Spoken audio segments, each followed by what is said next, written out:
Enquanto você trabalha, o governo avança para controlar sua vida e seu bolso. A desculpa da vez? Proteger os motoristas de aplicativo. Veja como a máquina estatal não para de moer a sua liberdade. Este é o Visão Libertária, sua fonte de informações descentralizadas e distribuídas. Ajude a propagar as ideias da liberdade, deixe o seu like e compartilhe este vídeo com os seus amigos. Um artigo seu pode virar vídeo aqui também, sabia? Este artigo foi escrito por Altieres, o último herói da Terra, revisado por historiador libertário, narrado por mim, Quintessência. O governo brasileiro não cansa de nos decepcionar fazendo cagadas. Em plena sexta-feira, quando deveríamos estar relaxando com os amigos, no dia 6 de junho de 2025, tivemos péssimas notícias. Vamos a mais um dia de estatismo desenfreado em Cuba do Sul sob o regime petista. Sim, estamos falando do Brasil. Para muitos, é o fim de uma semana de trabalho duro. Um dia para planejar o descanso e gozar dos frutos do seu esforço. Mas para a máquina estatal não existe descanso e muito menos pena de seus escravos. Não há pausa na busca incessante por mais controle, mais poder e mais do nosso dinheiro. Em um dia aparentemente comum, as engrenagens do Leviatã continuaram a girar. Elas avançaram sobre novas fronteiras da economia e, ao mesmo tempo, revelaram sua trágica e inevitável ineficiência. A principal notícia que ilustra essa ofensiva é o esforço do governo brasileiro para ser um protagonista global na regulação do trabalho por aplicativos, com o apoio entusiasmado de seus burocratas na Organização Internacional do Trabalho, a OIT. O plano é claro. Trata-se de impor um modelo único e engessado a milhões de pessoas que encontraram na economia de plataforma uma forma de sustento flexível e autônoma. A narrativa oficial é a de sempre, proteger o trabalhador. Mas a realidade, como de costume, é o exato oposto. A proposta que tramita no Congresso, o projeto de lei complementar número 12 de 2024, é um verdadeiro manual de intervenção estatal. Ela busca destruir o modelo de negócio que tornou os aplicativos tão populares entre trabalhadores e consumidores, dando oportunidade de trabalho a muitas pessoas de baixa renda. A ideia de trabalhador autônomo com direitos é uma contradição em termos. Ou se é autônomo com liberdade para definir seus horários e sua forma de trabalho, ou se tem direitos trabalhistas, o que implica subordinação. O governo quer o pior dos dois mundos.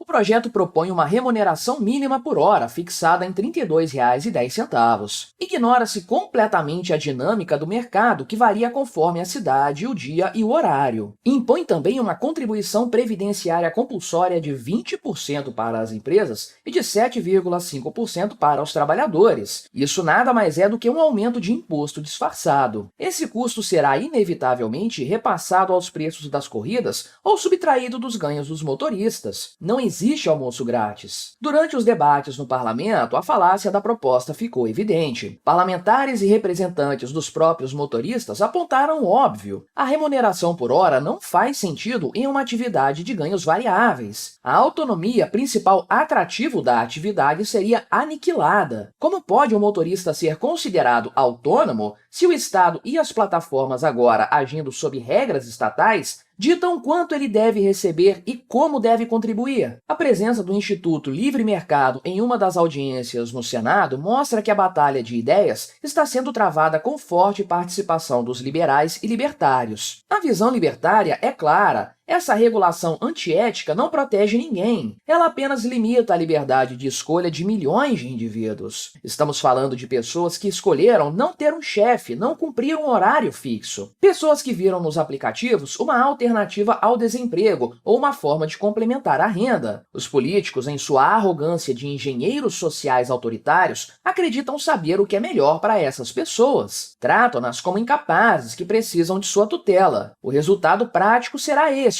menos motoristas, corridas mais caras e um serviço de pior qualidade. É a receita do fracasso intervencionista repetida à exaustão. Enquanto o Estado avança sobre o trabalho autônomo, ele também acena com a cenoura do livre mercado, mas é um livre mercado de fachada. No mesmo dia, o governo do estado do Ceará comemorava a nova regulamentação das zonas de processamento de exportação, as ZPEs. A propaganda oficial vende a ideia de um paraíso para negócios com benefícios fiscais e liberdade cambial, um ambiente para atrair investimentos e gerar empregos. Um libertário, no entanto, olha para isso com ceticismo. ZPEs não são áreas de livre mercado. São, na verdade, a confissão do fracasso do modelo estatal. O governo essencialmente admite que seu sistema de impostos altos e burocracia asfixiante impede o desenvolvimento. Mas, em vez de libertar toda a economia, ele cria pequenas ilhas de privilégio. Ele escolhe quem terá o direito de operar sob regras menos onerosas.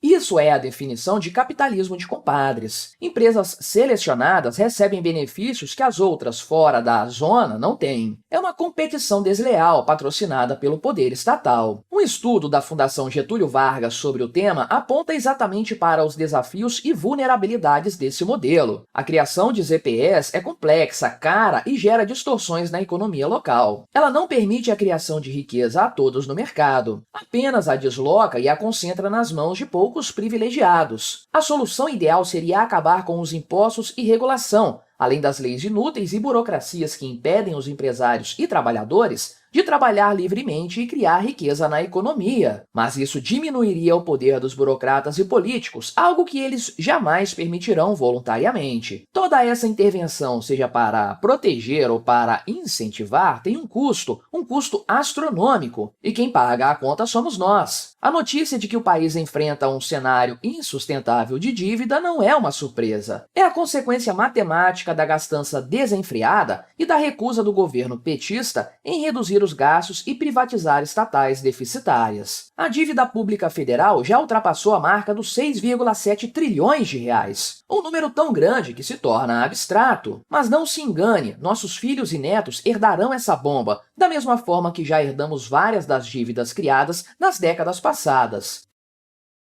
A dívida pública é, em essência, um imposto futuro. É a promessa do governo de que ele irá confiscar ainda mais riqueza da sociedade para pagar por suas extravagâncias presentes. E quando o governo não consegue mais aumentar impostos ou rolar a dívida, ele recorre à mais covarde das práticas, a inflação. Ele ordena que o Banco Central imprima dinheiro para comprar seus títulos de dívida, criando, assim, uma expansão artificial da base monetária. Esse aumento da base monetária desvaloriza a moeda que está no seu bolso. Um artigo do Brasa Bank, publicado recentemente, explica a conexão entre a dívida pública e a taxa de câmbio. Um governo endividado gera desconfiança. Os investidores fogem, vendendo a moeda local e comprando ativos mais seguros, como o dólar ou Bitcoin. O resultado é a desvalorização do real. E um real mais fraco significa que tudo fica mais caro, da gasolina ao pão francês. A inflação, na verdade, é um imposto invisível que corrói o poder de compra de todos, especialmente dos mais pobres. É o roubo perfeito, pois a maioria da população não entende de onde esse imposto vem. E muitos acham que se trata de um fenômeno natural do mercado, ou seja, seria um problema inerente ao modelo capitalista. Mas por trás disso, é o Banco Central que está criando essa constante corrosão do poder de compra de nossa moeda. E aqui chegamos ao ponto final que expõe toda a hipocrisia do discurso estatal. Enquanto o governo gasta seu tempo e o nosso dinheiro planejando como controlar motoristas de aplicativo e criar zonas de privilégio, falha miseravelmente em suas promessas de que as pessoas terão saúde e qualidade de vida. Em Porto Alegre, por exemplo, a crise na saúde atingiu um ponto crítico. Notícias desse mesmo dia 6 de junho revelam que a cidade teve uma queda de 5,6% no número de leitos de urgência e emergência em estabelecimentos de saúde em um período de 6 anos. Em abril de 2019, havia 266 leitos. Já em abril deste ano, são 251. Enquanto isso, o povo só vê seu custo de vida aumentar devido ao constante crescimento dos impostos. Quem depende do SUS enfrenta filas, falta de atendimento e um sistema à beira do colapso. É uma verdadeira tragédia.